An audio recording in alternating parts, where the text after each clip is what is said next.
Yo, how's it going, guys? It is Blake here, bringing you a game chat video for this week.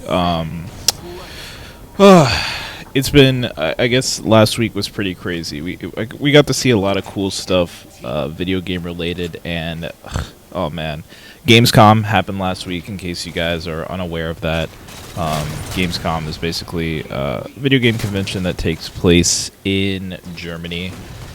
Every year, and this year we got the treat to see Halo 5 Guardians in action, actually, and we got to see like the competitive side of it in action, which was pretty cool. Another thing that also came out of Gamescom was, now this is just kind of on a side note, the game's actually rated T, which is weird because all of the past Halo games have been rated M.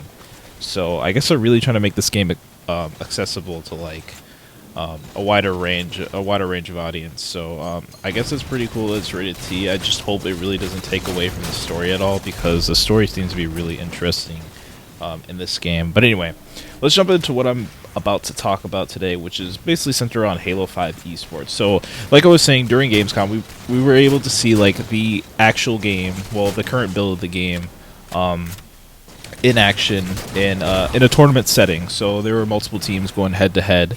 I don't really remember what they were competing for. There was probably a small prize pool or something.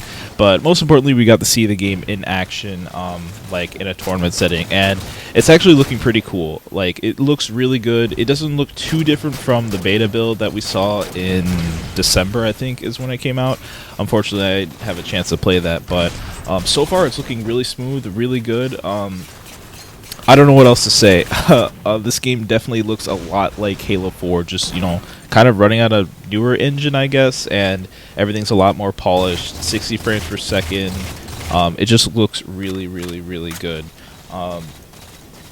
The commentators overall, they were pretty hype about casting the game. The game does have like an actual spectator like support now, so you can actually spectate the matches. I don't believe there was anything like that in Halo 4. I think that was one of the main problems with it. I guess they have that in Halo 2 Anniversary.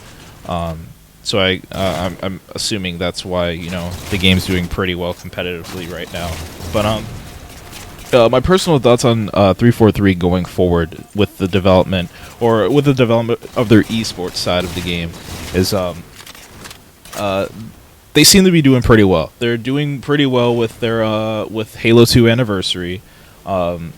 I think Season 2 just concluded, and there's going to be a World Finals, I think, later this year in November or something.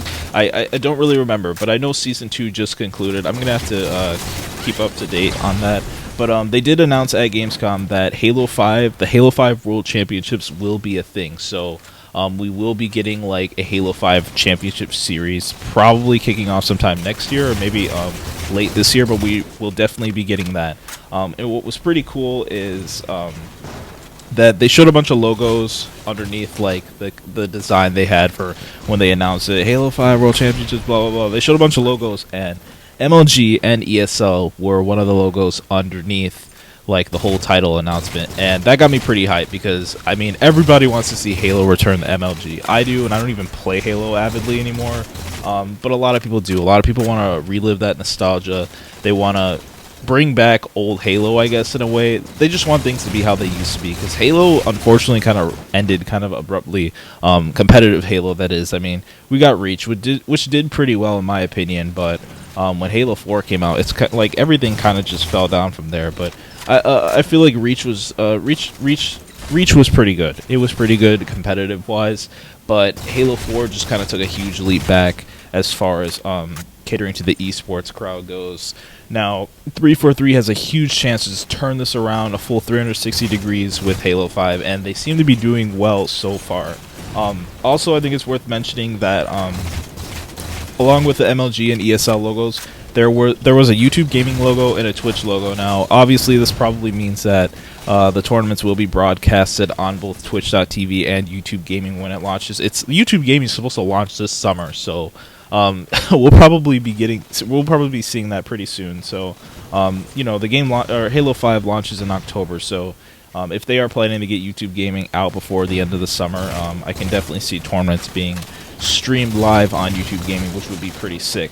But I think the most thing people are most hyped about is Halo 5 returning to MLG. I guess we're going to have to wait till official announcements from Sundance regarding if this is actually going to be added onto the circuit along with Dota 2 and Call of Duty, or if it's just going to be kind of like a guest title and they'll kind of just broadcast games like they do with Counter-Strike, like they do with Heroes of the Storm, and even like they do with StarCraft every now and then. So I guess time will tell.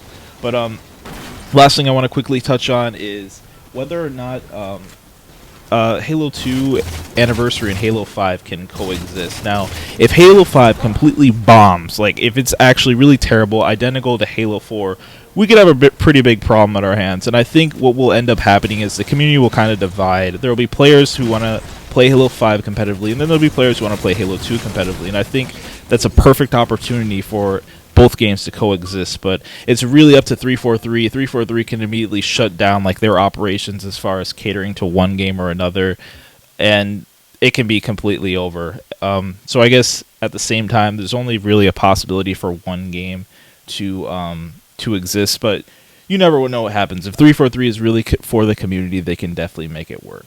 But anyway, guys, that's going to do it for me for this video. I've talked long enough. If you enjoyed the video, please be sure to drop a like, subscribe, share it with your friends, all that good stuff, and I'll see you guys later on. Peace out.